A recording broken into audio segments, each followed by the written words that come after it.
Welcome to episode 1 of the Self-Love Summit podcast. I'm Wendy Parker. And I'm Sharon Schmidt. And today we're just going to have a little bit of a chat about us, and we're going to talk a little bit about Louise, and just to give you a little bit of a background on who we are and why we're here. So Sharon, do you want to kick it off? I'm so excited to be here, Wendy. This is so exciting that we're actually working on these podcasts. So who am I? I'm Sharon Schmidt. I am, as I mentioned earlier, I am a number of different things, but I am actually the founding director of my stoic business, Intuitive Souls. And what is that? We're empowering others through intuition, empathy, kindness, hugs, and fun. The big part about that is I became a Heal Your Life teacher 6 years ago, and also a coach. And that's where I met Wendy and started our Heal Your Life journey. Before that, both of us had been doing lots of our own things with our own businesses, and we came down this track. It was always inevitable that we would actually work together, wasn't it, Wendy? Yeah, it was. Absolutely. We always knew that we were just going to come together and do stuff. And the first thing that we did together was the Self-Love Summit, which was in 2021. And this is just going to be an extension of the Self-Love Summit, our podcast, until we release. Who knows? The podcast group might be the first to know as to what we do next. We don't know. We've got a number of exercises. We're going to work through the 9 points of the philosophies of Louise's, and over the coming episodes. So it's going to be a really nice informal chat, just Wendy and I hanging out with you, wherever you are, in your car, in your backyard, in your lounge, whatever. We're just going to be hanging out with you, just having a yarn. That's exactly right. Like, I think what we really identified was that and why we came together for the Self-Love Summit was that we realised that this work that we know really does make a difference in people's lives is kind of the best kept secret. It really isn't something that is out there to the degree that I believe and you believe warrants for the good that it can do for people. And so who am I? I'm Wendy Parker. I'm an intuitive life coach.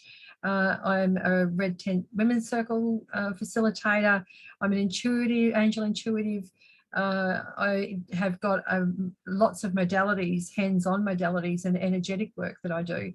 And so my big thing was that I decided, going back 11 years, to go seek out after a book hit me, more or less fell at my feet 36 years ago. And that I took on then to practice, put that into making a real difference in my own life. And that was the book You Can Heal Your Life by Louise Hay. That I decided that I would seek out and get qualified or certified to be able to deliver the work, because I think that, I've always believed that it was absolutely so necessary. I saw the changes that it made in my life, and with it being, anything that's good for us doesn't have to be so complicated. Louise's philosophies, when we go through them next episode, you realize that it's simple. It's not easy. It's not easy because a lot of us don't tend to want to delve into making any changes, because sometimes it's just like, that story that I know I've posted it on my Insta about the dog that's sitting on the nail, and the neighbour walks up and says to the guy, your dog's whimpering, is there something wrong? And he said, yeah, he's sitting on a nail. He said, well, why is he sitting on the nail? He said, well, he's just not uncomfortable enough. And that's what it is like for all of us, is it's not until you get uncomfortable enough and you realize that things aren't necessarily as you'd like them, and quite honestly, no one's going to change our situations. No one's going to move the needle. No one's going to, be the one that comes and resolves with the knight in shining armor that's going to come in and just wave a magic wand and everything's going to disappear. We have to be involved in the process. We have to recognize, we have to do some amount of work.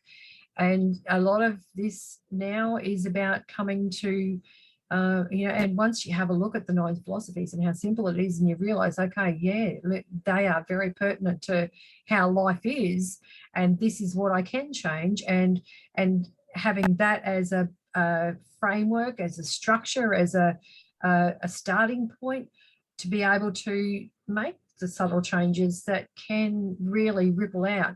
Now, my tagline is sheer relief, and the real reason it's sheer relief, it's spelt wrong.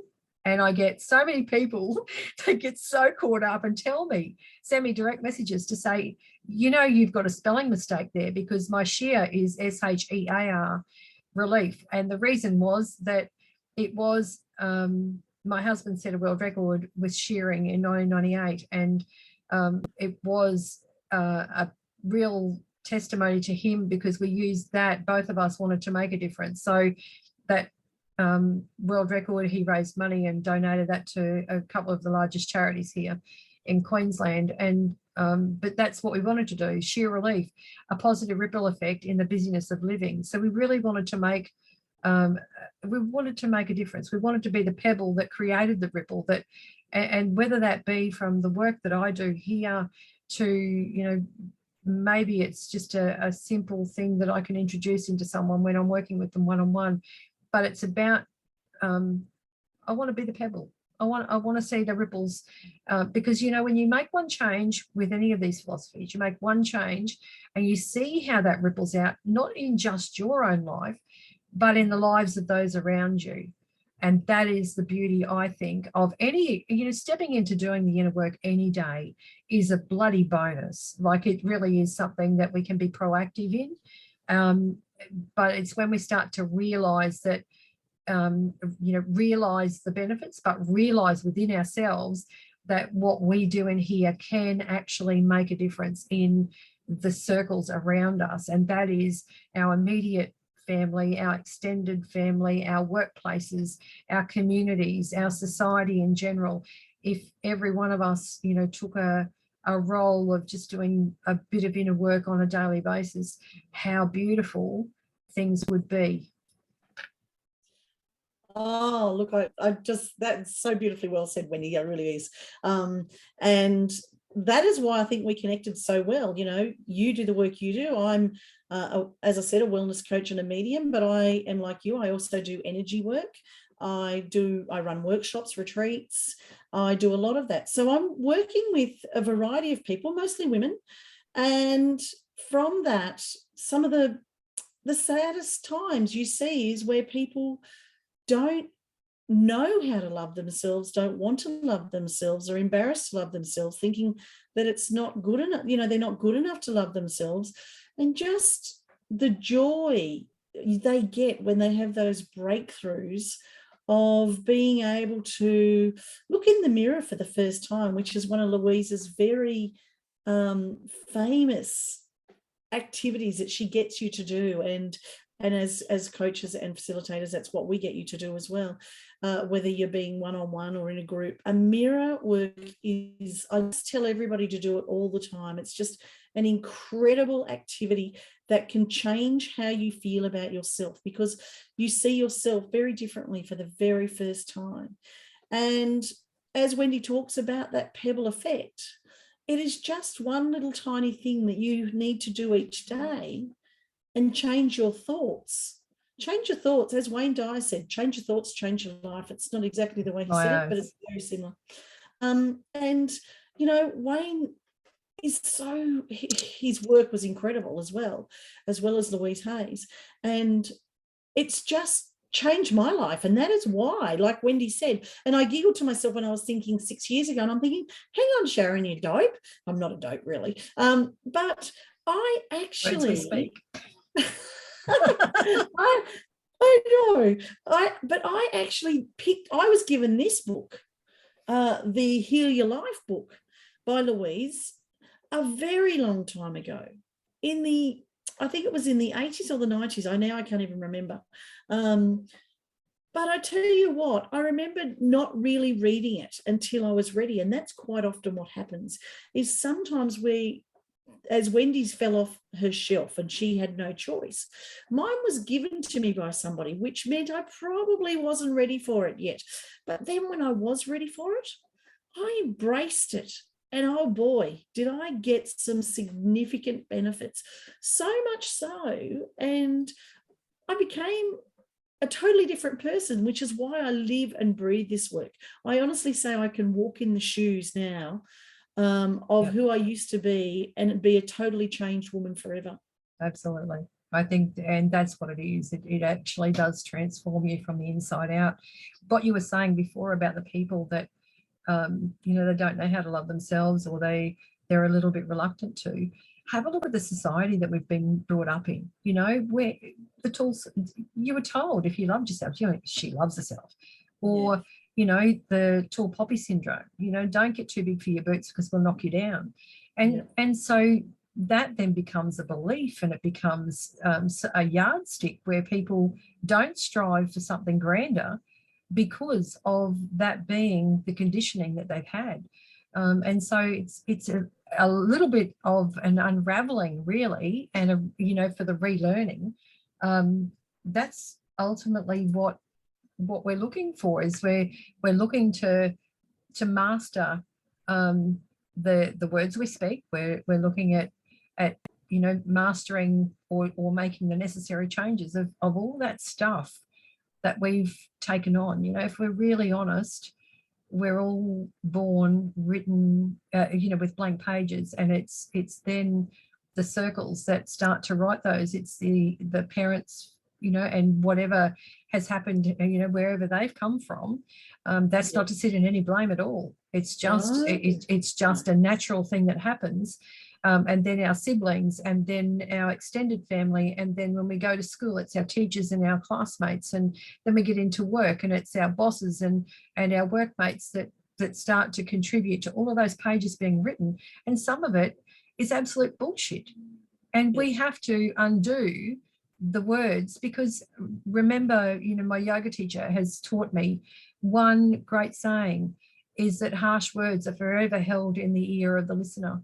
And that is so true. And those harsh words can be someone outside that then become something that old Freddie sits on the shoulder and just keeps repeating until we firmly believe that. And so I think what we have to offer and what you're going to get in all the upcoming episodes are us doing exactly this. Is we're just going to start to unpack some stuff.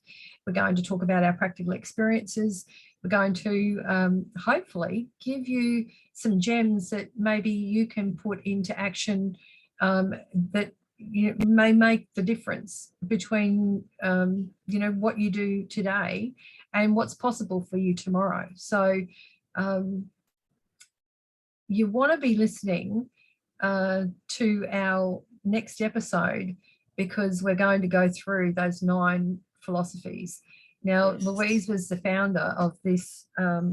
She's renowned now for the founder of the self-development or self-help space, and it became something that was started out with exactly this. Was she did all the heal yourself from cancer and from the child abuse and the broken marriages and all of the life experiences, to be able to form